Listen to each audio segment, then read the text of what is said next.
11:47 p.m. Gordon Causey, aka Gordy Canuck, in the Twitter sphere. Very quick, wanted to talk about something that happened to me today at work. I saw two people who normally had not been wearing masks. One gentleman around my age, one young lady somewhere around the age of 20. The guy normally would be unmasked. The young woman, normally she was wearing one for the longest time, and then only just recently had done away with it. And today, seeing both with masks, I asked them. It's become standard operating procedure now for me when I see someone who had previously been unmasked, all of a sudden wearing a mask. I asked, "Are you sick?" And both of them told me yes, they were. The gentleman I had on break, had a somewhat involved conversation with him. And both individuals are jabbed and boosted. And the gentleman told me that this was his third bout with COVID and that it's been the worst. He said he felt like a bag of dirt. The young lady, I didn't speak to her as much because it was in a group conversation. We didn't speak one-on-one. And she was saying that she was feeling very sick as well.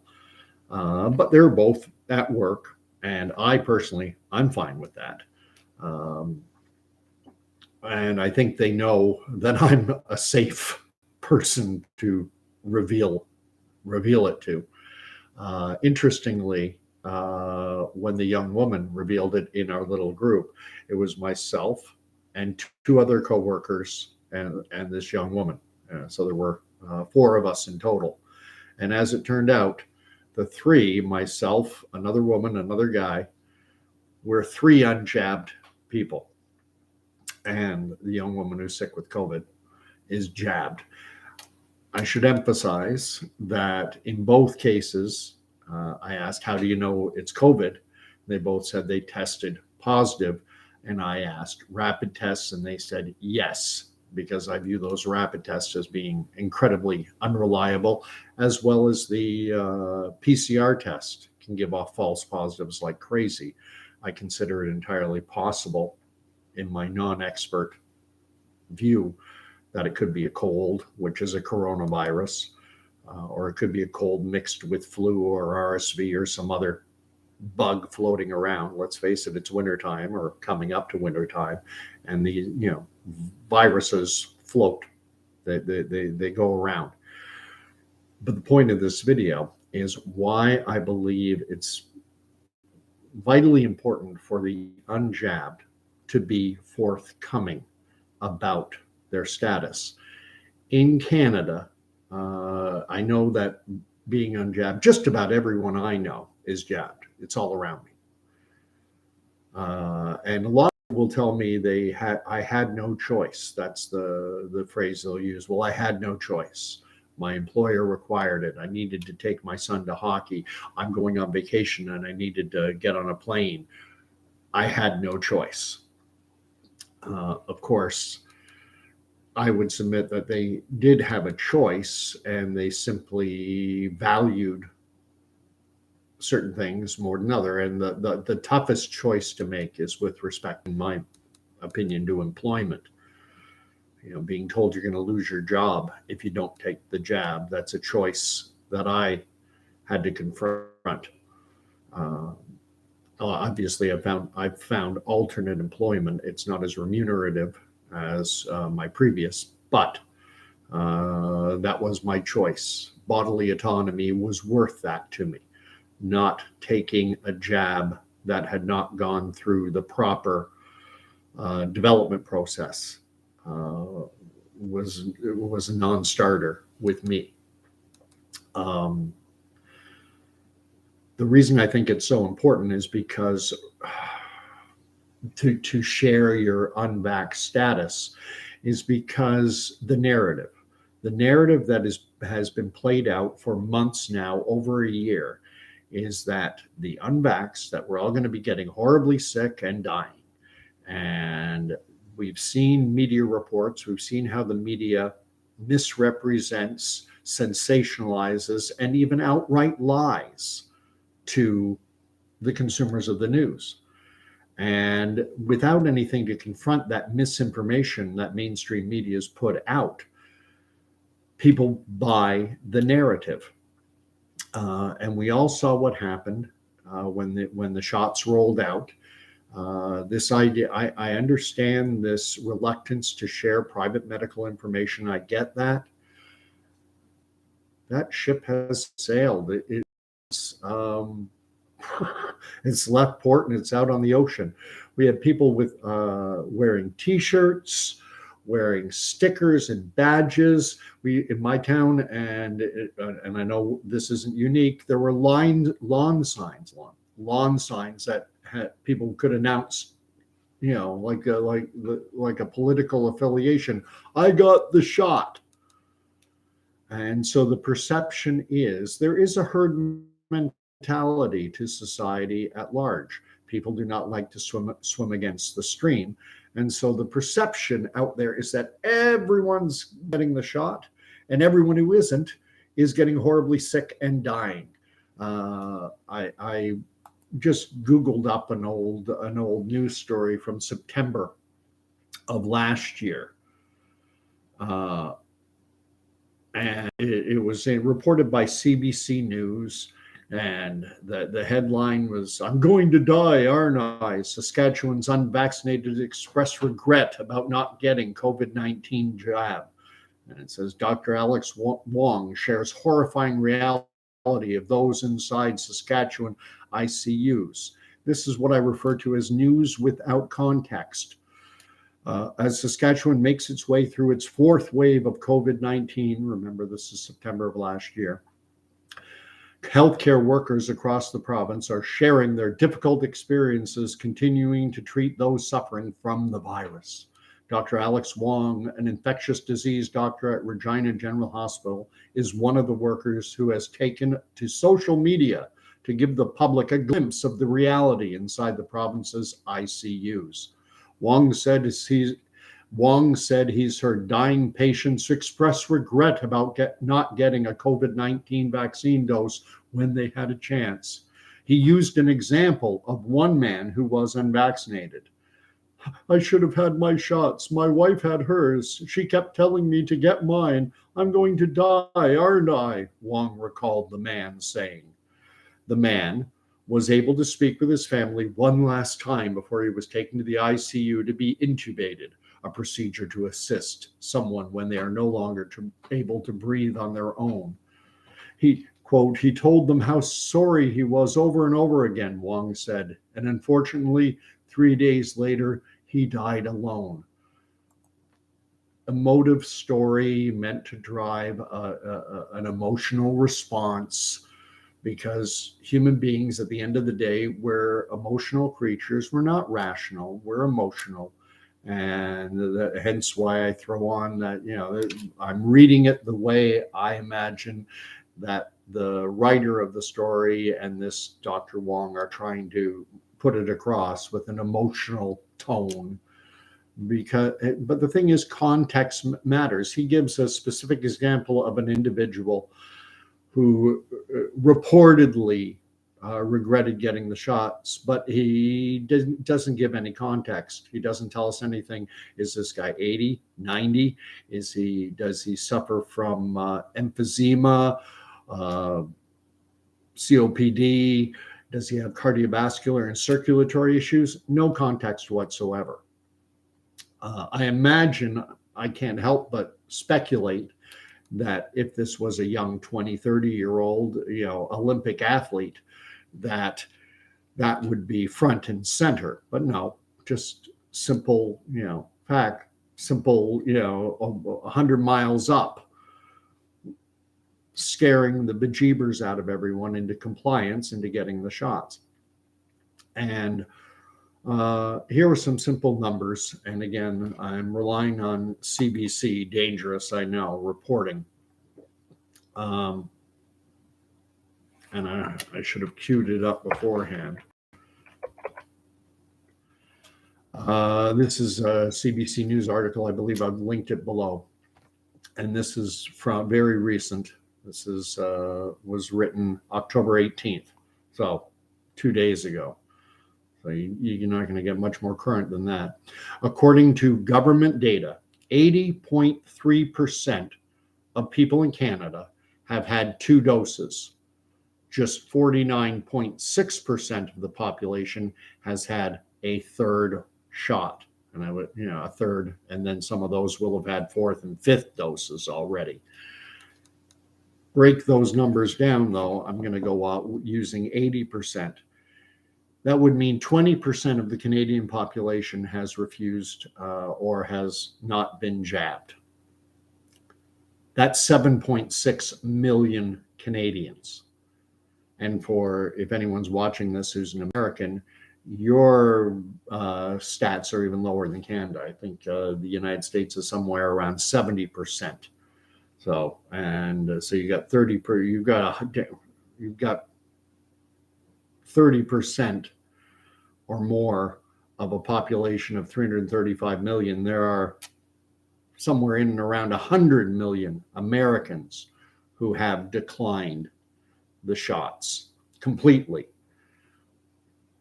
In Canada, 7.6 million. And if you look at how many have had 2 or less, then you're up to, in Canada, 18.5 million. I don't know the booster uptake in the United States. I haven't read any reporting on that. But in a fashion, we're the control group, but we're a silent control group. And I think a lot of it is because people, one, they want to guard their personal medical information, want to keep it private, and I can certainly empathize with that. However, that ship has sailed. In Canada, you couldn't, for about 6 months, in Ontario anyway, from September 22nd until March sometime, you couldn't sit down in a Tim Hortons and have a simple coffee without revealing your vaccination status.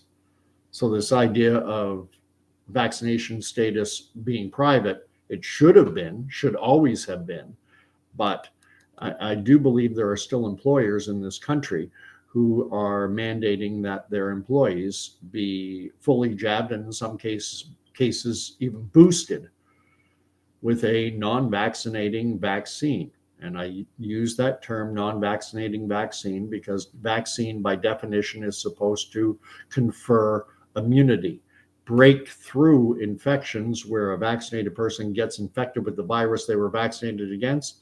That is supposed to be incredibly rare. Or prior to COVID, it was always reported as being incredibly rare. No one ever knew anyone vaccinated against measles who got measles. No one ever knew anyone vaccinated against polio who got polio.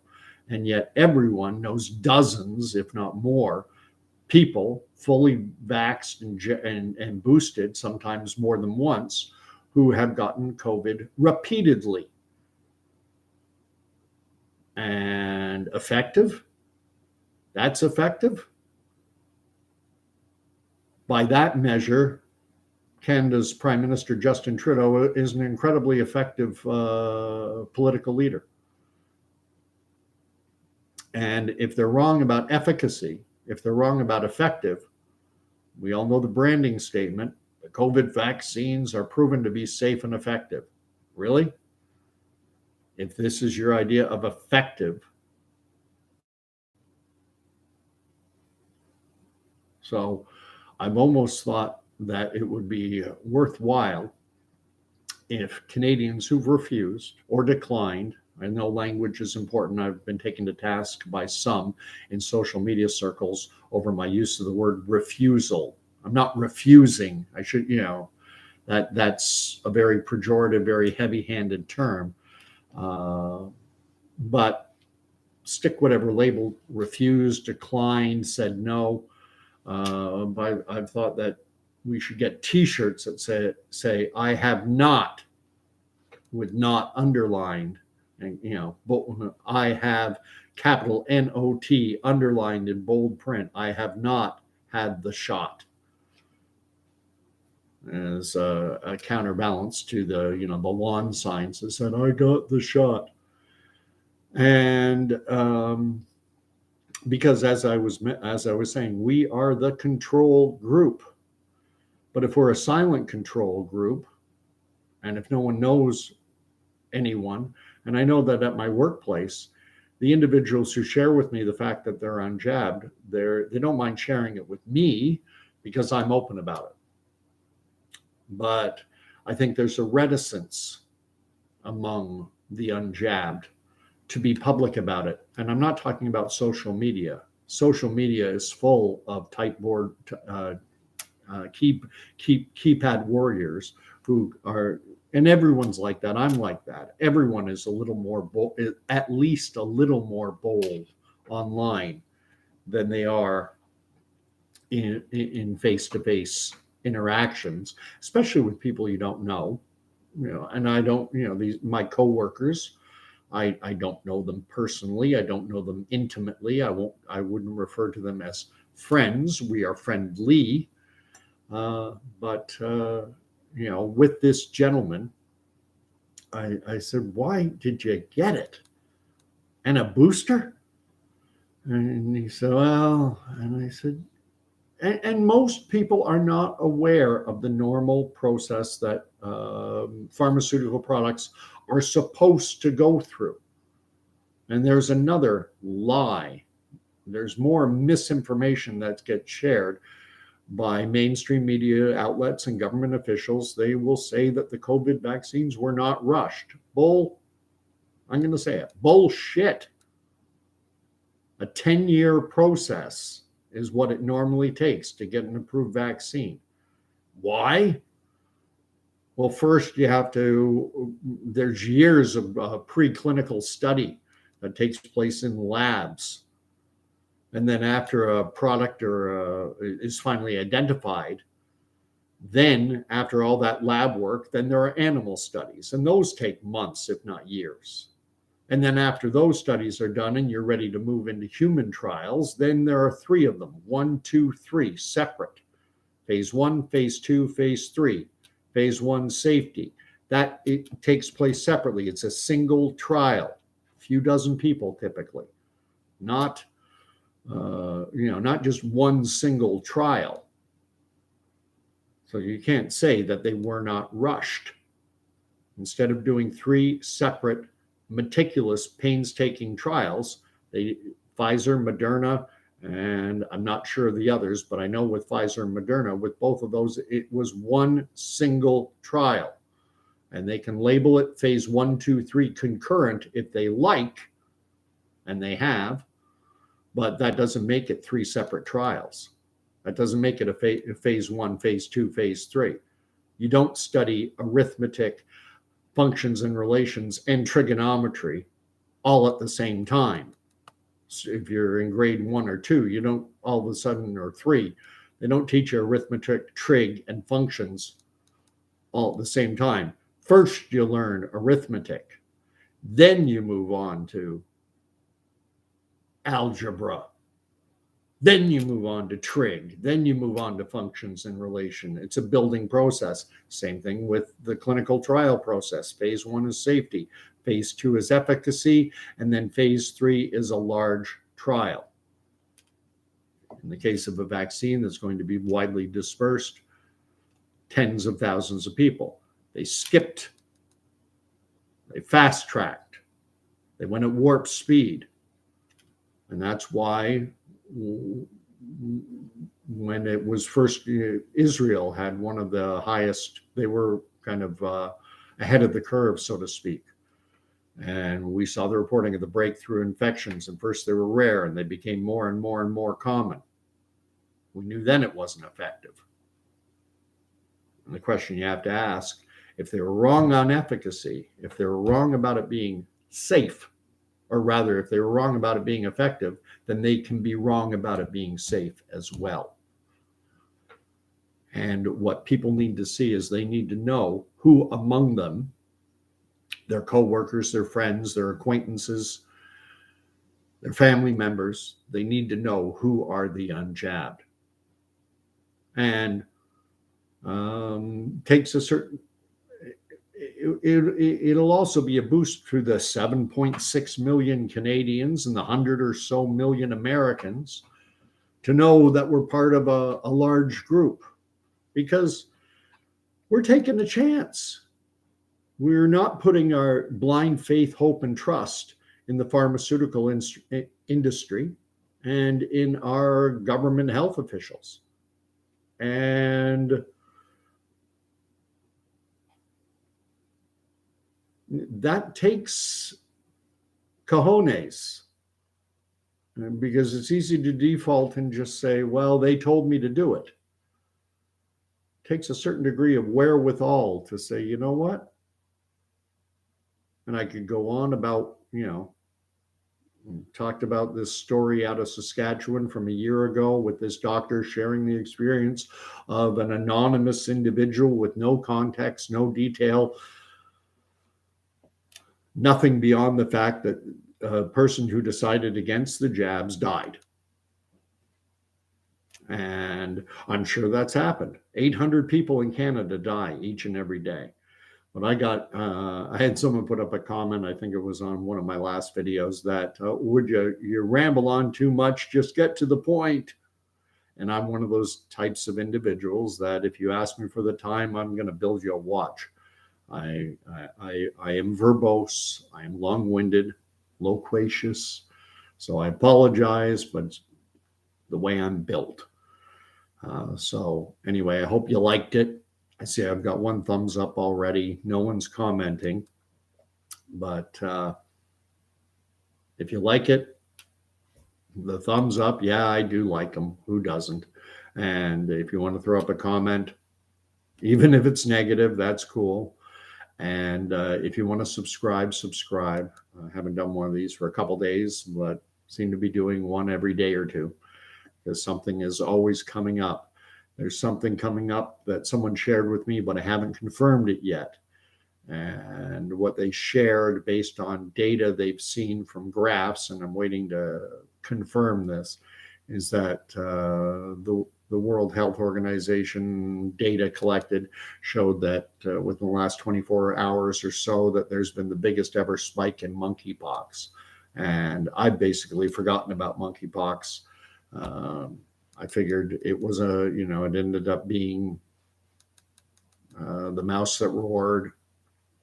That I looked at that there's a large gay pride event that was happening from September 1 to 5th in New Orleans called Southern Decadence. And it was said to have had about 300,000 people in attendance. And I was thinking that would be the canary in the coal mine if there was going to be a blow up, that it would happen 2-3 weeks subsequent to that major event, and nothing happened. So if something does blow up, but I'm not expecting it. Anyway, I've kept it under 30 minutes, rare for me. So again, thanks for watching. Like, subscribe, comment, all that stuff, and we'll talk to you later. Good night and God bless.